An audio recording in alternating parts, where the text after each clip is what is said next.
అన్ని సంఘాల నాయకులకు నాతోటి మిత్రులకు కులాన్ని ఈ కుల ఇక్కడికి వచ్చినటువంటి జేఏసీ నాయకులకు అందరికీ నా యొక్క శరణార్థులు.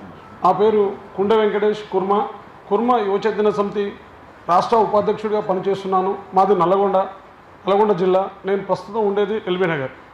అయితే ఈరోజు సమాజంలో మనకు ఎంతవరకు గుర్తింపు ఉంది, ఎంతవరకు గుర్తింపు లేదు అనేది మన ఇక్కడున్న జేఏసీ నాయకులు అందరూ కూడా ఆత్మపరిశీలన చేసుకోవాలి. ఎందుకంటే ఇన్ని సంఘాలు ఏర్పడ్డాయి, ఇంతమంది ఉన్నాం, కానీ ఇంకా కూడా జనంలో మన కులానికి అస్తిత్వాన్ని కోల్పోతున్నప్పుడు మనం ఒక్కదాటిపై తీసుకురాగలేకపోతున్నాం. ఇన్ని సంఘాలు ఏర్పడినా కానీ మనం చైతన్యం చేయలేకపోతున్నాం.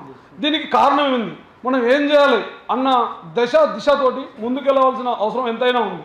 ఈరోజు సమాజంలో ముందుగా ఎదగాలంటే, మన కులం డెవలప్ కావాలంటే ముందుగా రాజకీయం అనేది చాలా ఇంపార్టెంట్.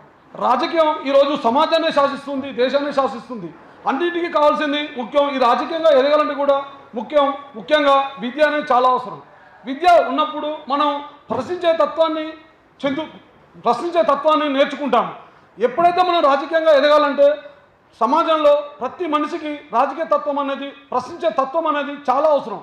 ఆ రాజకీయ తత్వం, ఈ ఎదిరించే తత్వం అనేది ఎక్కడికి వెళ్ళి వస్తుందంటే ఫస్ట్ విద్య ఉండాలి. విద్యతోటి ఏదైనా వస్తుంది. అందుకనే రాజకీయ నాయకులు ఇప్పుడున్న ప్రస్తుత సమాజంలో బర్రెనో ఇస్తున్నారు తప్ప విద్యను మాత్రం ఎవడు ఇవ్వట్లేదు. కనుక ఇప్పుడున్న ఇక్కడ జేఏసీ నాయకులు అందరూ కలిపి మన పిల్లలకు కానీ, మన కులంలో ఎవరికి తోచిన సాయం వాళ్ళకు చేసి, ఎక్కడ కాన్వెంట్ స్కూల్ కానీ కాలేజీలు కానీ వాళ్ళకి సీట్లు ఇప్పించి, మన సంఘం నాయకులు కనీసం మన కులానికన్నా లబ్ధి చేరే విధంగా మన కులం పనిచేయాలనేదే నా విన్నపం. అదే కాకుండా సమాజంలో మన కులం ఎంతో జనాభా ప్రాతిపదికన చూస్తే చాలా ఉన్నది. ఇలాగ మన అన్న సురేష్ అన్న గారు చెప్పినట్టు ముద్రాదుల తర్వాత మనమే ఉన్నాం. కానీ ముద్రాదులు కానీ ఈ మధ్య కాలంలో గౌడ్స్ కూడా ఆధిపత్యాన్ని చెలాయిస్తున్నారు రెట్ల తర్వాత. కానీ మన కులం ఏమైంది? ఒకప్పుడు మన అసెంబ్లీలో లేదైనా ఒక 5-6 ఎమ్మెల్యేలు ఉండేనట. కానీ ఇప్పుడు మాత్రం ప్రజెంట్ ఒక్కరు కూడా లేరు. ఎందుకు అని ఇక్కడున్న జేఏసీ సంఘాల ఆధ్వర్యంలో మనం కూడా త్వరలో వచ్చే ఎలక్షన్లు తొందరలో ఉన్నాయి కనుక ఇక్కడున్న అందరూ మన లీడర్లే, మామూలు ఇక్కడ ఇలా వచ్చిన సంఘం అందరూ నాయకులే. కానీ ఈ నాయకులందరూ కలిసి ఒక సంఘం జేఏసీగా ఏర్పడి మనం ప్రశ్నించే తత్వాన్ని, రాజకీయం అనేది ఓడిస్తే రాదు, మనం ప్రశ్నించి కొట్లాడితే వస్తుంది. అప్పుడే మన హక్కులని మనం సాధించుకోగలుగుతాం. మనం ఇక్కడ ఉన్న జేఏసీ నాయకులు అందరూ కలిపి ఇప్పుడు అన్నట్టు ఐలే అన్నట్టు, మన సురేష్ అన్నట్టు మనం ఇంతమంది ఎమ్మెల్యే టికెట్లు కావాలి, అంతమంది టికెట్లు కావాలని అడుగుతున్నాం. కానీ మనం అనుకుంటే రాదు, కొట్లాడాలి.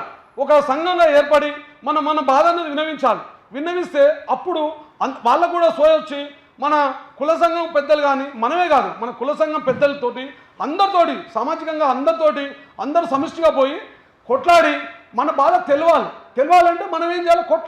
కొట్లాడినా సీట్లు ఇస్తారు తప్ప కొట్లాడింది ఎవడు కూడా ఇవ్వడు. ఇవాళ ఉన్న యాదవులు కుర్మా గొల్లని చెప్పుకుంటున్నారు, కానీ దాంట్లో వాళ్ళు లబ్ధి పొందుతున్నారు, మనం లబ్ధి పొందట్లేదు. ఇక్కడ ఏమంటే ఇవాళ కేసీఆర్ కూడా ప్రజెంట్ 5 ఎమ్మెల్యేలు 6 ఎమ్మెల్యేలు అంటాడు, గొల్ల కుర్మలు 6 ఎమ్మెల్యేలు అంటారు. కానీ అలా ఉన్నది మనడు ఒక్కడు కూడా లేడు, అందరూ వాళ్ళే ఉంటారు. సమాజం దృష్టిలో గొల్ల కుర్మలు ఎమ్మెల్యే సీట్లు ఉన్నారంటారు, కానీ గొల్ల వేరు కుర్మా వేరు అనే నినాదంతో పుట్టింది కేవైసీఎస్.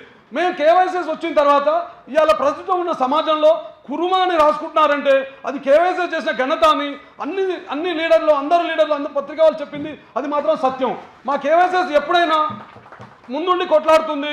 మన అధ్యక్షుల వారు కానీ ఎవరు కానీ నాతోటి నేను కూడా ఎవరైనా సరే ఈ సమాజం గురించే పుట్టిందే కేవైసీఎస్. కనుక ఈ కేవైసీఎస్ అండగా మేమందరం ఉండి పనిచేస్తామని మేము ఎప్పుడో ఆల్రెడీ మేము చేస్తూనే ఉన్నాము. కానీ మా వంతు దిశగా ఇక్కడున్న జేఏసీ నాయకులు అందరూ కలిపి ఈ సమాజంలో మనకు గుర్తింపు వచ్చి మన వాటా మనం దక్కించుకోవాలంటే ముందుగా మనందరం ఒక జేఏసీగా ఏర్పడి మన దెబ్బ ఏందో మనం మీటింగ్ పెడతామా, డైరెక్ట్ అడుగుతామా, ఏం చేస్తామనేది ముఖ్యం కాదు.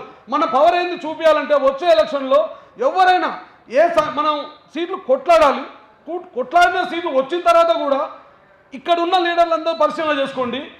ఎలక్షన్లు రాగానే నా జెండా నీ జెండా మోసుకోవాలి, నేను కూడా జెండా మోస్తున్నాను. కానీ అలా కాకుండా కులం ఎక్కడైతే మన సంఘానికి సీట్ వచ్చిందో, మన కుల సంఘం సీట్ వచ్చిందో ఇక్కడున్న లీడర్లు అందరూ ప్రతి ఒక్కరు ఒక మనిషికి ఒక 10 మందిని తీసుకుపోయి ఒక ధర్నా చౌక ఏదైనా చేస్తే, మనం ఎలక్షన్లో నిలబడి చేస్తే అప్పుడు మనం గెలిపించుకుంటే ఆ ఎమ్మెల్యే నీడలో మనం కూడా ఇవాళ అడగని అమ్మాయినా అన్నం పెట్టదు అన్నట్టు మనకు మన బాధలు చెప్పుకోవాలంటే ఒక్కరు కూడా ఒక ఎమ్మెల్యే ఒక మినిస్టర్ ఎవరు లేరు.